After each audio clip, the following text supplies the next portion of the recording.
As you can see, this banana is slightly overripe. It's just perfect for the kind of recipe we're using today.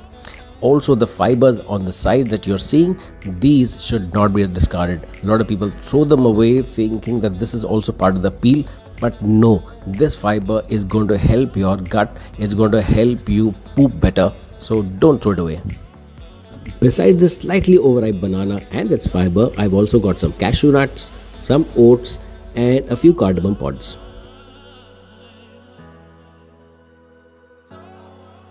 All the solid ingredients are in the blender. I'm going to add in the milk, and when you use milk, always use full cream milk. Just in case you thought I had forgotten to add the sweetener, no I didn't. Honey is going in now, and plenty of it because I like my shake to be a little sweet. Time to blend it up. Now I am a master of kitchen disasters, so I'm going to keep that left hand of mine firmly on that lid. I don't want my walls to be flavored with bananas. Yes, I did it without any disasters.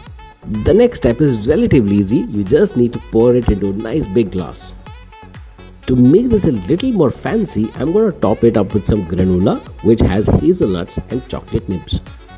It's ready! Cheers to a super easy recipe.